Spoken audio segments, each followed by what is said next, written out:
بسم اللہ الرحمن الرحیم۔ دیکھو میرے بھائیو، زندگی مختصر ہے، کسی ٹائم موت آ سکتی ہے۔ مرنے کے بعد جو فیصلہ ہونا ہے نا، وہ ایمان عقیدے پر ہونا ہے۔ نمازوں، روزے، حج، زکاتیں، یہ اس وقت ہیں جب آپ کا ایمان بالکل صحیح ہے۔ اسی طرح یہ قربانی ابھی آج کل دن ہے، جب ایمان کے اندر شرک ہے، اللہ ایسی کی کوئی قربانی قبول نہیں کرتا ہے۔ یہ ابراہیم علیہ السلام کی سنت ہے۔ ابراہیم علیہ السلام بتوں کو توڑنے والے تھے، وہ اللہ کے علاوہ کسی اور کو نہ پکارتے تھے، نہ نیاز کرتے تھے، نہ ڈرتے تھے کسی سے اللہ کے علاوہ۔ وہ ایک اللہ کے یکسو مسلم تھے۔ ان کی اولاد آ کے انہوں نے ابراہیم علیہ السلام کی مورتی بنائی، اسماعیل علیہ السلام کی مورتی بنائی، ان کو پوجنا پکارنا شروع کر دیا۔ اللہ کے آخری نبی محمد صلی اللہ علیہ وسلم نے کہا کہ یہ شرک ہے، یہ جو تمہاری یہ طریقے ہیں، یہ اللہ کو ناراض کرتے ہیں۔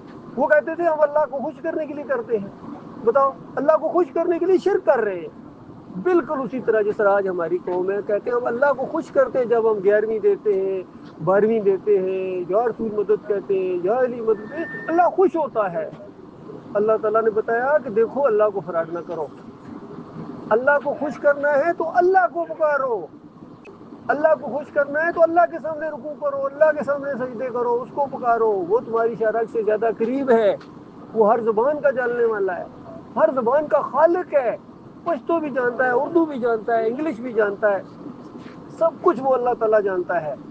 اس کو پکارنے کے لیے کوئی لائن بنانے کی ضرورت نہیں ہے، کوئی خاص زبان سیکھنے کی ضرورت نہیں ہے، کوئی کسی کے سامنے جھکنے کی ضرورت نہیں ہے کہ تو مجھے اللہ کے قریب کر دے، وہ سب کا اللہ ہے۔ آپ ہی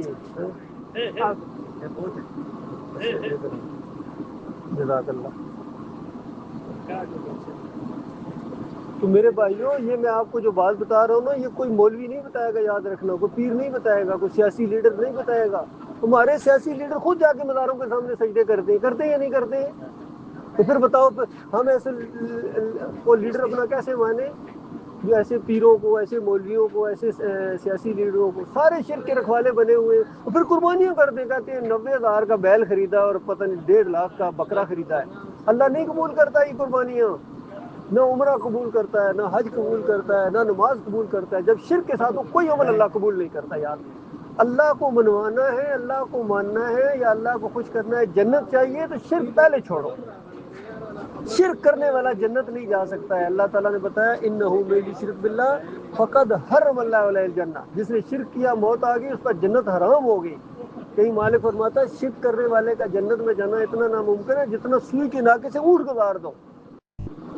کہیں مالک فرماتا ہے شرک کی معافی نہیں ہے جب تک دنیا میں توبہ کر کے نہ جاؤ۔ مر گئے تو پھر توبہ نہیں ہوگی، مرنے سے پہلے، اگر مرنے سے 1 منٹ پہلے کوئی توبہ کر لے، اللہ معاف کر دے گا۔ اتنا معاف کرنے والا غفور الرحیم مالک ہے، ماؤں سے زیادہ پیار کرنے والا، اپنے بندوں کے لیے جنتیں بنا کے رکھی اس نے، ایسے ایسے محلات بنا کے رکھی، ایسے ایسے وہاں کھانے ہیں کہ دنیا کے بڑے بڑے بادشاہوں نے دیکھے نہیں، ایسے ایسے صوفے سیٹ وہاں لگے ہوئے، قائمے ہیں، پردے ہیں، خدمت گزار ہیں، حوریں ہیں، بیویاں ہیں، تیار ہیں، انتظار کر رہی ہیں مومنوں کا، اور مومن صاحب چادر چڑھا رہے ہیں، مومن صاحب عرس منا رہے ہیں، مومن صاحب دنیا کے پیچھے بھی یہ بھی ہوتا ہے، دنیا کے پیچھے بھی پڑ جاؤ، یہ بھی شرک ہوتا ہے۔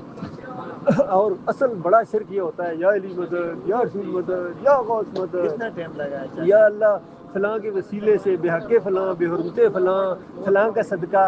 وہ تمہارا رب ہے، اس کو پکارو، براہ راست پکارو اس کو، وہ سنتا ہے، اور وہ خود کہتا ہے قال ربکم ادعونی استجب لکم، تمہارا رب کہتا ہے مجھے پکارو میں جواب دیتا ہوں، سنتا ہوں۔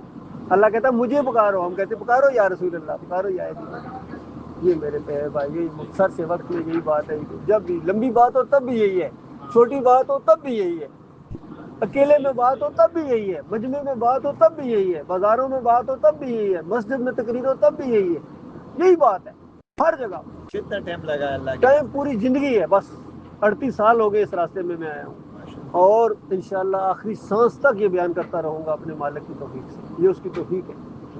اللہ تعالیٰ جس کو اپنا بنا لے، کتنوں کو آج ٹائم ہی نہیں ہے. اندازہ لو, دنیا کہتے ٹائم نہیں ہے ہمارے پاس. امیر کے پاس جاؤ وہ بھی کہتا ٹائم نہیں ہے میں مصروف ہوں. غریب کے پاس جاؤ وہ بھی کہتا ٹائم نہیں ہے میرے پاس مصروف ہوں. تو پھر کب مانو گے؟ مرنے کے بعد مانو گے؟ پھر ٹائم بڑا کھلا ٹائم ہوگا آگے. یقین کیجیے یہ سمجھتا ہے میرے بغیر یہ تندور نہیں چلیں گے, میرے بغیر یہ ورکشاپیں نہیں چلیں گی, میرے بغیر یہ روڈیں نہیں چلیں گی. اپنا حکم سے چلا اور سب چلیں گی, تم سے بہتر چلیں گی. تمہارے مرنے کے بعد تم سے زیادہ اچھے لوگ یہاں چلائیں گے اس کو. اس لیے آج موقع ہے میرے پیارے بھائیوں, سنو اس بات کو. یہ ایسی بات نہیں ہے کہ چلو دل کیا تو مانو, دل کیا تو نہیں. یہ مانے بغیر تمہاری جان جہنم کے آگ سے نہیں بچ سکتی. یہ وہ بات میں آپ کو بیان کر رہا ہوں میرے پیارے بھائیوں. مجھے ہمدردی ہے آپ کے ساتھ, محبت ہے, یقین کیجیے. کیونکہ یہ بات کوئی نہیں بتاتا ہے. جن کا کام تھا بتانا وہ چھپانے میں لگا ہوا ہے. اذان دینے کے پیسے لیتے ہیں, امامت کرانے کے پیسے لیتے ہیں. دینداری ختم, دکانداری شروع ہو گئی ہے.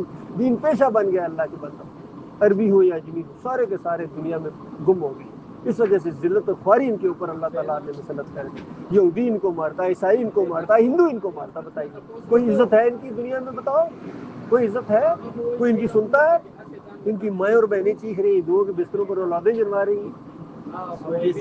خوش نہیں ہے نا, خوشی اللہ نے ایمان کے اندر رکھی ہے. ایمان نہیں ہے, ایمان نہیں ہے, خوشی کے اندر ہوگی تمہیں. ایمان بہت کمزور ہو گیا. کمزور نہیں, ختم ہو گیا ہے. کمزور ایمان تو پھر بھی ایمان ہے. ایمان نہیں ہے, ایمان کے بجائے شرک ہے, بے ایمانی ہے. سب سے بڑے یہ مولوی ہیں جو آج دین زبان آپ زبان کرے گا تو ادھر بول